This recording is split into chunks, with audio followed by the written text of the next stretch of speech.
Ang laki-laki na ito mo ay magtrabaho. Di boss ito lang naman yung kayang pagkakitaan. Tsaka hindi boss, putol na nga to, putol na isa pa ako. Pagkakakitaan ng iba, isilipin nyo. Ikaw, may trabaho ka ba? Wala, tambay lang. Di ba? Ikaw bigyan ko ng barya eh.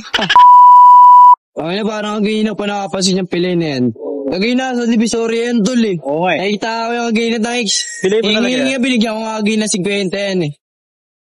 Oh. Para kagina pa kita nakikita. Ano punta ka dito layo-layo nung kaganina? Ha? Putol ka ba talaga? Putol ba talaga? Putol yan boss, bakit boss? Nakagina pa kasi nakikita. Nasa Divisoria kaganina ikaw. Hindi, kasi boss, inatid lang ako dito, taga dito kasi ako. Inatid lang ako dito, nalalayan ako, sinakay ako papunta rito. Kasi, dito ako nagpwesto bago umuwi sa bahay, boss eh. Tsaka putol talaga yan, boss, ano ba yung problema nyo? Pao ka. Oo nga, totoo nga. Putol nga talaga. Mabuti ka mo, natatakot sa yung tao. Natatakot sa'yo. Ano inaano nyo ba, boss? Di kasi kagina pare, nakita ko siya dun sa may Divisoria. Nanlilimos. Siya ba talaga yun? Oo. Gulat ako pag-uwi ko lang din, galing Divisoria. Nandito na siya ngayon, ang bilis. Tuwing umaga kasi, doon talaga ako, doon ako nangingi, namamalimos. Kasi wala na akong boss eh, wala na akong ibang pagkakakitaan. Ang laki-laki na katawan mo ay magtrabaho. Kasi ito lang naman yung kayang pagkakitaan. Tsaka hindi boss, putol na nga to, putol na isa pa ako. Wala na kayo ano ba yung problema niyo, boss? Paano ka nagsasakar? Naglalaro ka ng sakar yata. Hindi. Gago ko eh. Paano maglalaro ng sakar? Sorry, mali pala. Ano ka, boss eh? Sorry, mali. Mamata ka ng tao, boss eh. Sensya, typical na Pilipino lang. Saan nyo ba nakita ba sa Divisoria? Oo, sa may gitna ng Super 8. Dahil na, nagkakaganyan ka pa eh, buraot ka nga, hindi ka nga nagbigay kanina. Bigyan ka si Kweta. May merwilyo, wala boss, wala. May kwenta ba dyan? Hindi mo ulyanin ka na naman pare. Nambuburaot. Ano tinatawag? Boss, ano ba ang problema nyo? Bakit inaano nyo pa ako dito? Pinapakilaman nyo sa Hindi kasi, kanina talaga kasi, parang may kada kanto, nakikita kita. Grabe naman yung kanto-kanto, boss.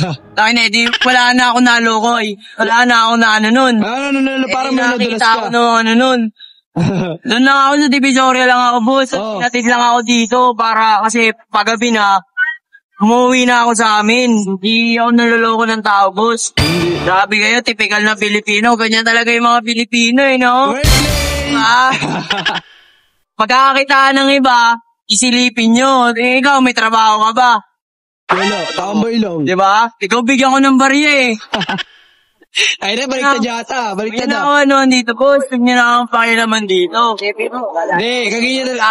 Ano lang ako dito. Hindi na, magkano ba kailangan mo? Hindi, boss, kasi sa isang araw, kailangan ko kota 1,000. Tangina, laki naman nun. Grabe ka. Hindi, boss. Ba't di ka pakarmahin yan? Mga kapatid ko kasi, boss, ako lahat nagbibigay ng pang-aral, pang-baon nila sa school. Ako lahat nagbibigay ng boss eh. Tapos ikaw, yan, piniperwisyo mo yung banang pumuhay ko. Aray. Pakarmahin ako yan ha. Hindi, paano ba mga trabaho ng kapatid mo? Sila boss, mga nag-aaral pa ako, pinapanganay sa amin. Ito, putol pa. Pero ako yung nagtatrabaho. Ay, naglabi naman yun 1K. Boss, kapag ganyan-ganyan ka dyan, patambay-tambay, wala kang kikisahin, boss. Dito ako tatambay, kikita ako. Putangina. Negosyante pala mag-isip to, putangina to. Ano mo, boss? Ano mo? Parang parang kakaiba talaga yung pamay, no? Hindi, putol yan, boss. Ang ino pa talaga napapansin, no? Wala na yan, boss. Putol ba talaga yan? Kasi, ano nangyari kasi dyan, nung bata pa ako, nagpabike ako naipit sa kadena eh. Ano ipit? Putangina, grabe. Akala ko naglululok ka. Hindi, boss. Hindi ka. Ay, bali. Ano ako maglululok? Akala ko ganina putol yung kamay mo. Naisip ko talaga paano ako maglululok nun. Alis na kayo dito, boss, kasi nakaka-perwisyo ko. Hindi naman kita pinaperwisyo. Ano ba pakay mo, boss? Ano ba pakay mo dito? Magkano ba kailangan? Bigyan na lang kita. Sa isang araw nga, boss, kailangan ko mga 1,000. Tangin na, grabe ka naman pare. Laki naman nun. Hindi, boss may mga kapatid nga ako eh. Magkano naman pera ko dito eh. Magkano lang kailangan mo ngayon? Boss, pariya lang. Hindi nga, isang araw, boss, kailangan ko mga 1,000 eh. Kasi, yung kapatid ko, sa private yun eh. Private, grabe yun ah. Ay, naghihirap na kayo lahat-lahat. Private pa? Hindi kasi, ano eh. Siyempre ako, di ko naranasan yun. Paparana sa kapatid, di ba? Ano pala. Yung magulang namin, wala eh. Walang bitaw. Oh. Ay, magulang walang bitaw, par. Grabe ka. Grabe naman yun.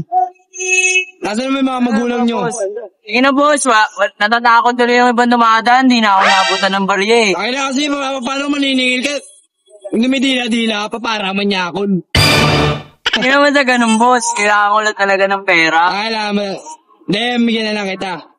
Paano? Magkano ba kailangan mo? Weh. Tutuwa siya, totoo. Tutuwa siya. Tutuwa ka ba, ha? Weh. Di siya naniwala. Sige, bigyan na lang kita. Magkano? Tapos, pag pumepesto ako dito, kailangan ko lang, kahit mga 200, uwi na ako. Kasi sa Divisoria ako, ako doon 800. Utang Dito yan. 200, kasi para, mawi yung pamasahe ko. Bibigyan kita nun. Kasi pag pupunta akong Divisoria, nakagrab ako eh. Kagrab ka ba? May cellphone ka pala? Utang ina yan. Hindi, kita na lang. Bibigyan kita 300 ngayon. Oo, 300. Diba 200 lang kailangan mo? Bibigyan kita 300. Totoo yun. Totoo, di gago. Dito to yan, boss. Hindi, totoo yan. Wala mo na. Mo dito, boss. Ayun naman pala eh. Kung magbibigay ka naman pala, kala ko tatarantatuhin mo lang ako eh.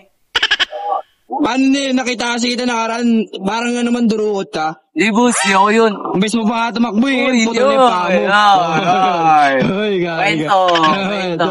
Ayun, boss. Di na ako nakakatakbo. Dati pa. Sige. Upal, dito na ako. Boss, salamat, boss. Sige, Pagpalain ka na, wa. Tangina ka. Tangina, binura pa ako Gago yun Ano yun? Patungin ko. Putang ina nyo, mara yan, ba't may sapatos? Putang ina, may mga pala yun? Putang ina mo!